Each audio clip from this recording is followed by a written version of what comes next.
ಬುಲೆಟಿನ್ಗೆ ಸ್ವಾಗತ. ನಾನು ಪವಿತ್ರ ಗೌಡ. ಇವತ್ತಿನ ಪ್ರಮುಖ ಸುದ್ದಿಗಳನ್ನ ನೋಡ್ತಾ ಹೋಗೋಣ.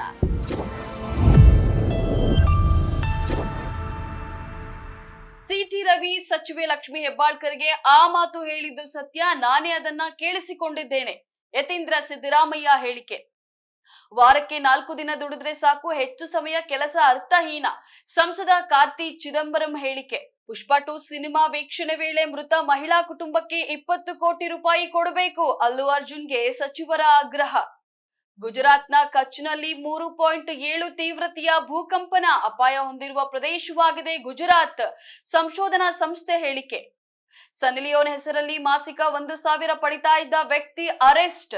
ಸಚಿವೆ ಲಕ್ಷ್ಮಿ ಹೆಬ್ಬಾಳ್ಕರ್ ಅವರ ಬಗ್ಗೆ ವಿಧಾನ ಪರಿಷತ್ ಸದಸ್ಯ ಸಿಟಿ ರವಿ ಆ ಮಾತು ಹೇಳಿದ್ದು ಸತ್ಯ, ನಾನೇ ಅದನ್ನ ಕೇಳಿಸಿಕೊಂಡು ಒಂದು ಕ್ಷಣ ಗಾಬರಿಯಾದೆ. ಏನಿದು ಇಂಥ ಪದಗಳನ್ನ ಬಳಸ್ತಿದ್ದಾರಲ್ಲ ಅಂತ ಹೇಳಿ ಅನ್ಕೊಂಡೆ ಅಂತ ಹೇಳಿ ವಿಧಾನ ಪರಿಷತ್ ಸದಸ್ಯ ಡಾಕ್ಟರ್ ಯತೀಂದ್ರ ಸಿದ್ದರಾಮಯ್ಯ ಹೇಳಿದ್ದಾರೆ. ಮೈಸೂರಿನಲ್ಲಿ ಪತ್ರಕರ್ತರ ಪ್ರಶ್ನೆಗಳಿಗೆ ಪ್ರತಿಕ್ರಿಯಿಸಿದ ಅವರು, ನಾನು ಆ ಪದವನ್ನ ಬಳಸಿಯೇ ಇಲ್ಲ ಅಂತ ಹೇಳಿ ರವಿ ಹೇಳ್ತಿದ್ದಾರೆ. ಅವರು ಬಳಸಿದ್ದು ಫ್ರಸ್ಟ್ರೇಟ್ ಎಂಬ ಪದವಲ್ಲ, ಅವರು ಬಳಸಿದ್ದು ಅಶ್ಲೀಲ ಪದ, ಅದಕ್ಕೆ ನಾನೇ ಸಾಕ್ಷಿ. ಈಗ ಅನುಕಂಪ ಗಿಟ್ಟಿಸಿಕೊಳ್ಳಲು ರವಿ ನಾಟಕ ಮಾಡ್ತಿದ್ದಾರೆ. ಬಿಜೆಪಿಯವರಿಗೆ ಮಾನ ಮರ್ಯಾದೆ ಏನಿಲ್ಲ, ಹೀಗಾಗಿ ಅವರು ರವಿ ಪರ ನಿಂತಿದ್ದಾರೆ ಅಂತ ಹೇಳಿ ಆರೋಪಿಸಿದ್ದಾರೆ. ಅಲ್ಲದೆ ಇದೇ ವಿಷಯದ ವಿಚಾರವಾಗಿ ಕಲಬುರಗಿಯಲ್ಲಿ ಭಾನುವಾರ ಮಾತನಾಡಿದಂತಹ ಸಿಎಂ ಸಿದ್ದರಾಮಯ್ಯ, ಸಚಿವೆ ಲಕ್ಷ್ಮಿ ಹೆಬ್ಬಾಳ್ಕರ್ ಅವರಿಗೆ ಸಿಟಿ ರವಿ ಅವಾಚ್ಯ ಶಬ್ದವನ್ನ ಬಳಸಿದ್ದಾರೆ ಎಂಬುದರ ಆಡಿಯೋ ವಿಡಿಯೋ ಕ್ಲಿಪ್ಪಿಂಗ್ ಇವೆ. ಅವರ ಆ ಪದವನ್ನ ಕೇಳಿಸಿಕೊಂಡಂತಹ ಪರಿಷತ್ನ ಸದಸ್ಯರು ಇದ್ದಾರೆ. ಅವರು ಮಾತನಾಡಿದ್ದು ಸತ್ಯ ಅಂತ ಹೇಳಿ ಮುಖ್ಯಮಂತ್ರಿ ಸಿದ್ದರಾಮಯ್ಯ ತಿಳಿಸಿದ್ದಾರೆ. ಸಚಿವೆ ಬಗ್ಗೆ ಸಿಟಿ ರವಿ ಬಳಸಿದ ಪದ ಅತ್ಯಂತ ಅನಾಗರಿಕವಾದದ್ದು, ಇದು ಕ್ರಿಮಿನಲ್ ಅಪರಾಧ. ಬಿಜೆಪಿಯ ರಾಷ್ಟ್ರೀಯ ಪ್ರಧಾನ ಕಾರ್ಯದರ್ಶಿಯಾಗಿದ್ದವರು ಅಂತಹ ಶಬ್ದ ಬಳಸಿದ್ದು ಖಂಡನೀಯ. ಈಗಾಗಲೇ ತನಿಖೆ ನಡೀತಾ ಇದೆ, ನ್ಯಾಯಾಂಗ ತನಿಖೆಗೆ ಯಾಕೆ ಕೇಳ್ತಿದ್ದಾರೆ ಅಂತ ಹೇಳಿ ಪ್ರಶ್ನೆಯನ್ನ ಮಾಡಿದ್ದಾರೆ. ಈ ಒಂದು ವಿಚಾರದ ಬಗ್ಗೆ ನಮ್ಮ ಜೊತೆ ಮಾತನಾಡೋದಕ್ಕೆ ನಮ್ಮ ತ್ರಿವರ್ಣ ನ್ಯೂಸ್ ಸಂಪಾದಕರಾದಂತಹ BM ಹನೀಫ್ ಅವರು ನಮ್ಮ ಜೊತೆಲಿದ್ದಾರೆ. ಸರ್ ನಮಸ್ತೆ, ಕಾರ್ಯಕ್ರಮಕ್ಕೆ ಸ್ವಾಗತ. ಇನ್ನು ಯತೀಂದ್ರ ಸಿದ್ದರಾಮಯ್ಯ ಅವರು ಹೇಳ್ತಿದ್ದಾರೆ, ಆ ಒಂದು ಪದ ಅವಾಚ್ಯ ಪದ ಬಳಸಿದ್ದು ಸತ್ಯ, ನಾನೇ ಕಿವಿಯಾರೆ ಕೇಳಿಸ್ಕೊಂಡಿದ್ದೀನಿ ಅಂತ ಹೇಳ್ತಿದ್ದಾರೆ. ಈಗ ಏನಾಗಿದೆ ಅಂದ್ರೆ, ಯಾವುದೇ ವಿಷಯ ಏನೋ ಒಂದು ಗಂಭೀರವಾದಂತಹ ಲೋಪನೋ ಒಂದು ವಿದ್ಯಮಾನ ನಡೀತದೆ ಅಂತ ಹೇಳಿದ್ರೆ, ಇಲ್ಲಿ ನಮ್ಮ ರಾಜಕೀಯದಲ್ಲಿ ಏನಾಗಿದೆ ಅಂದ್ರೆ, ಒಂದು ಪಕ್ಷದವನು ಅವ್ರ ಪಕ್ಷದವನ್ನ ಸಮರ್ಥಿಸೋದು, ಇನ್ನೊಂದು ಪಕ್ಷದವರು ತಮ್ಮ ಪಕ್ಷದವ್ರನ್ನ ಸಮರ್ಥಿಸೋದು. ನಿಜಕ್ಕೂ ವಿಷಯ ಏನಾಗಿದೆ ಅಲ್ಲಿ, ವಿಧಾನ ಪರಿಷತ್ತಿನಲ್ಲಿ ಅಂತಹ ಪದ ಬಳಕೆ ನಡಿಬಾರದು. ಇದ್ರ ಬಗ್ಗೆ ಯಾರದು ಎರಡು ಮಾತಿಲ್ಲ.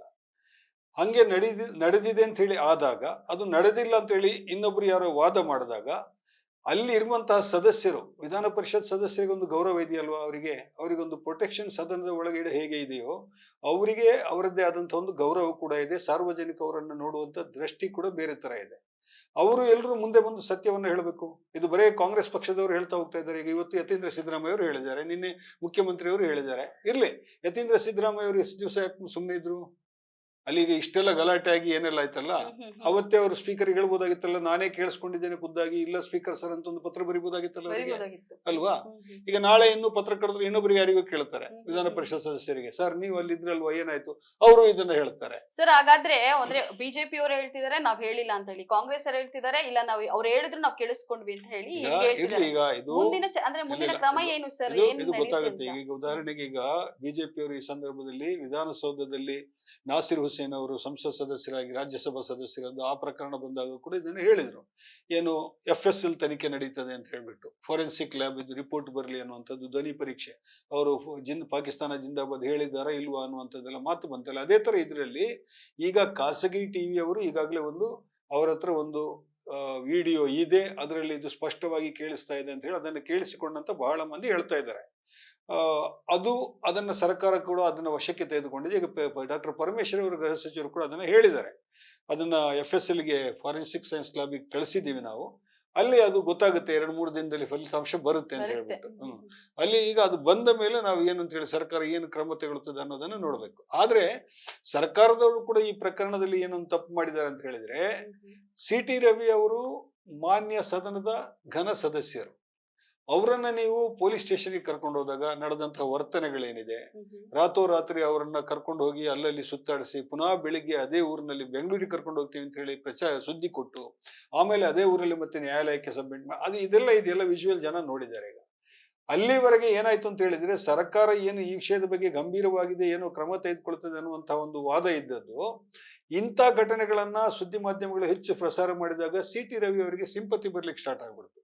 ಏನೋ ಅವ್ರ ಮೇಲೆ ಬಹಳ ದೊಡ್ಡ ದೌರ್ಜನ್ಯ ನಡೀತಾ ಇದೆ, ಸರ್ಕಾರದವರು ಕೂಡ ಪೊಲೀಸರು ಅನುಮಾನಾಸ್ಪದವಾಗಿ ಕರ್ಕೊಂಡು ಹೋಗ್ತಾ ಇದ್ದಾರೆ, ಎಲ್ಲೋ ಕತ್ಲೆನಲ್ಲಿ ಜೀಪ್ ನಿಲ್ಲಿಸ್ತಾರೆ, ಇನ್ನೊಂದ್ ಕಡೆ ಅವರು ಫೋನ್ ನಲ್ಲಿ ಮಾತಾಡ್ತಾ ನಿಂತಿರ್ತಾರೆ ಪೊಲೀಸ್ ಇನ್ಸ್ಪೆಕ್ಟರ್. ಇದೆಲ್ಲ ವಿಜುವಲ್ ನೋಡಿದ್ವಲ್ಲ ನಾವು.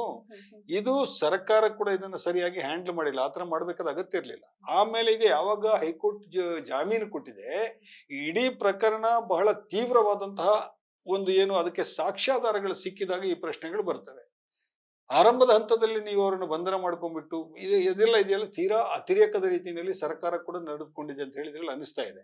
ಅದೇನೇ ಇದ್ರೂ ಕೂಡ ಸಿ ಟಿ ರವಿ ಅವರು ಆ ಪದ ಬಳಕೆ ಮಾಡಿದ್ದಾರೆ ಅನ್ನೋದಿದೆಯಲ್ಲ, ಅದು FSL ವರದಿನಲ್ಲಿ ಬಂದ್ರೆ ಅವ್ರು ಆಮೇಲೆ ಅದ್ರ ಬಗ್ಗೆ ಏನ್ ಹೇಳ್ತಾರೆ ಅನ್ನೋದನ್ನ ನಾವು ನೋಡೋಣ. ಮುಂದೆ ವರದಿ ಅವರ ಪರವಾಗಿ ಬರ್ಲಬಹುದು, ಅವರ ವಿರುದ್ಧವಾಗಿ ಬರ್ಲಬಹುದು, ಏನಂತ ಹೇಳಿ ನೋಡೋಣ, ಅವಾಗ ಗೊತ್ತಾಗುತ್ತೆ. ಅವಾಗ ಅಂತ ಹೇಳಿದ್ರೆ ಮುಖ್ಯವಾಗಿ ಇದು ಸಭಾಪತಿಗಳು ಸದನವನ್ನ ಮುಂದೂಡಿದ ನಂತರ ಆಗಿರೋದ್ರಿಂದ, ಅದಕ್ಕಿಂತ ಮುಂಚೆನೆ ಆಗಿದ್ದಿದ್ರೆ ಸದನದ ದಾಖಲೆಗಳಲ್ಲಿ ಇರ್ತಾ ಇತ್ತು.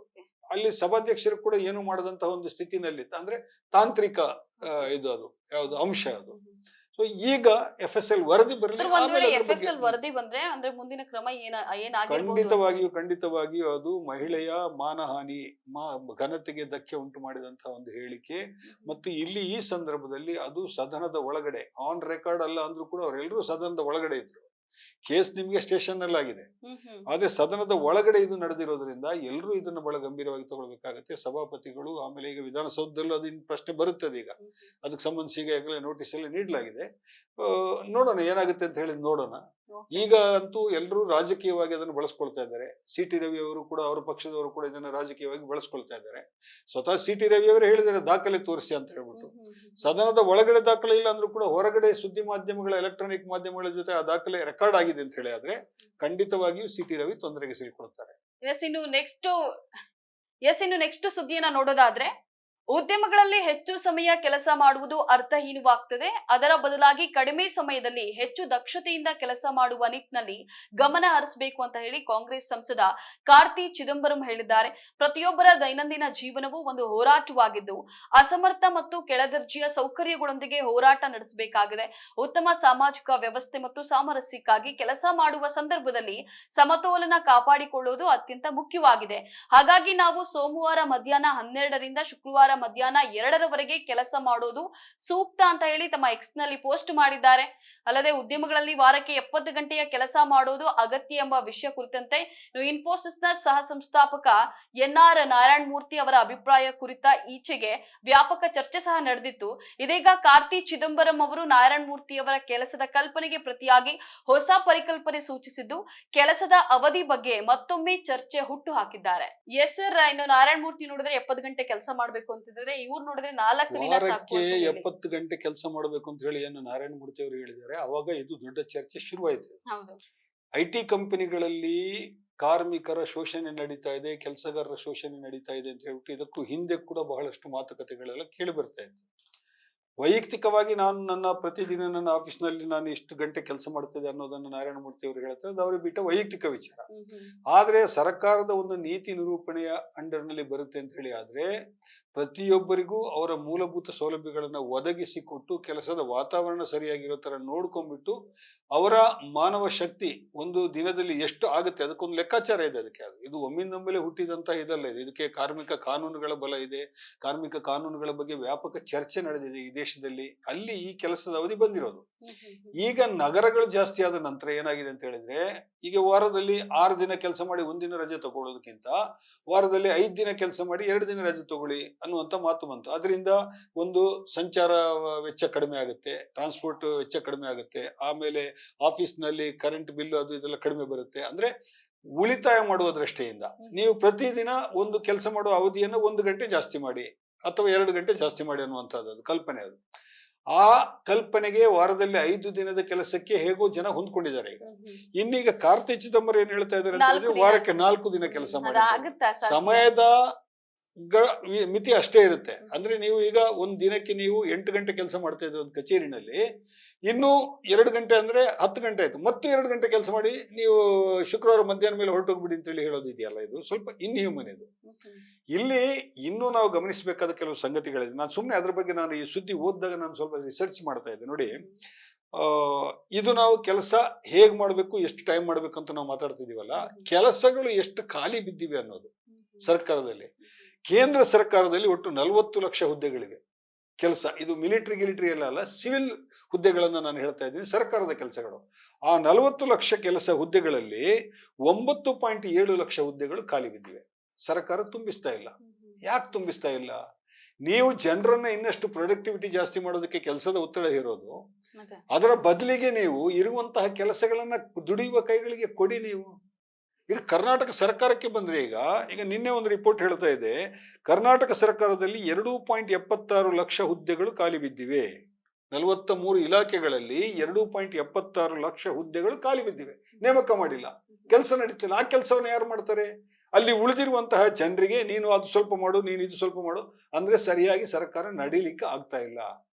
ಮುಖ್ಯಮಂತ್ರಿಯವರೇನೋ ನಿನ್ನೇನೋ ಮೊನ್ನೆನೋ ಹೇಳಿದ್ದಾರೆ, ನಾವು ನಮ್ಮ ಸರ್ಕಾರದಲ್ಲಿ ಮಿತವ್ಯಯದ ಇದು ನಡೀತಾ ಇದೆ, ಬಜೆಟ್ ನಡೀತಾ ಇದೆ ಅಂತ ಮಾತನ್ನ ಹೇಳಿದ್ದಾರೆ. ಆದ್ರೆ ನೀವು ಇಲ್ಲಿ ಕೆಲಸವನ್ನ ಈ ತರ ನೀವು ಕೆಲಸಗಾರರೇ ಇಲ್ಲದೆ ಜನರ ಕೆಲಸ ಹೇಗ್ ಮಾಡ್ತೀರಿ ನೀವು? ಅದ್ರಲ್ಲೂ ನೋಡಿ, ಎ ದರ್ಜೆ ಹುದ್ದೆಗಳು 16,017 ಹುದ್ದೆಗಳು ಖಾಲಿ ಬಿದ್ದಿವೆ ಕರ್ನಾಟಕದಲ್ಲಿ. ಅದೇ ರೀತಿ ಶಾಲಾ ಶಿಕ್ಷಣ ಮತ್ತು ಸಾಕ್ಷರತೆ ಇಲಾಖೆಯಲ್ಲಿ 70,727 ಹುದ್ದೆಗಳು ಖಾಲಿ ಇವೆ. ಮೊದಲು ಈ ಇನ್ನೊಂದು ಕಡೆ ಕರ್ನಾಟಕ ಸರ್ಕಾರ ಏನ್ ಮಾಡ್ತಾ ಇದೆ ಅಂತ ಹೇಳಿದ್ರೆ, ಇದು ನಾನು ಟೀಕೆಗಾಗಿ ಹೇಳ್ತಾ ಇಲ್ಲ, ನಾನು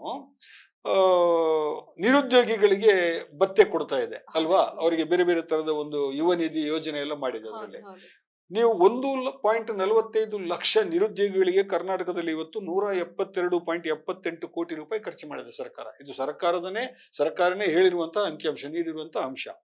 ಅಂದ್ರೆ ನೀವು ನಿರುದ್ಯೋಗ ಇದೆ ನಿಮಗೆ, ನಾವು ಸದ್ಯಕ್ಕೆ ನಿಮಗೆ ತಾತ್ಕಾಲಿಕವಾಗಿ 3,000 ರೂಪಾಯಿ 2,000 ರೂಪಾಯಿ ಈ ತರ ಕೊಡ್ತಾ ಇದೀವಿ ಅಂತ ಹೇಳಿ. ಹೌದು, ನೀವು ಅಲ್ಲಿ ಕೊಡೋ ಬದಲು ಈ ಖಾಲಿ ಬಿದ್ದಿರುವ 2.76 ಲಕ್ಷ ಹುದ್ದೆಗಳನ್ನ ನೀವು ಭರ್ತಿ ಮಾಡಿದ್ರೆ, ಇಲ್ಲಿ ನೀವು 1.45 ಲಕ್ಷ ನಿರುದ್ಯೋಗಿಗಳಿಗೆ ಕೊಡ್ತಾ ಇದ್ದೀರಿ.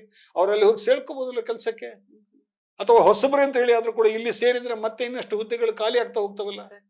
ಈ ತರ ಆಲೋಚನೆ ಮಾಡೋದನ್ನ ನಾವು ಕಲ್ತ್ಕೋಬೇಕು. ನಾವು ಇದು ಎಷ್ಟು ಗಂಭೀರ ನಿರುದ್ಯೋಗದ ಸಮಸ್ಯೆ ಇದೆ ಅಂತ ಹೇಳಿದ್ರೆ, 2022ರಿಂದ 24 2 ವರ್ಷಗಳಲ್ಲಿ ಕರ್ನಾಟಕದಲ್ಲಿ 8.87 ಲಕ್ಷ ಹುಡುಗರು, ಪದವೀಧರರು, ಪದವಿ, ಸ್ನಾತಕೋತ್ತರ ಪದವಿ, ಇಂಜಿನಿಯರಿಂಗ್, ಇವರು ಈ 2 ವರ್ಷಗಳಲ್ಲಿ ಹೊರಗೆ ಬಂದಿದ್ದಾರೆ. 8.87 ಲಕ್ಷ ಅಂದ್ರೆ ಪ್ರತಿ ವರ್ಷ ಮತ್ತಷ್ಟು ಹುಡುಗರು ಹೊರಗೆ ಬರ್ತಾ ಇದ್ದಾರೆ ನೌಕರಿಯನ್ನು ಹುಡುಕೊಂಡು.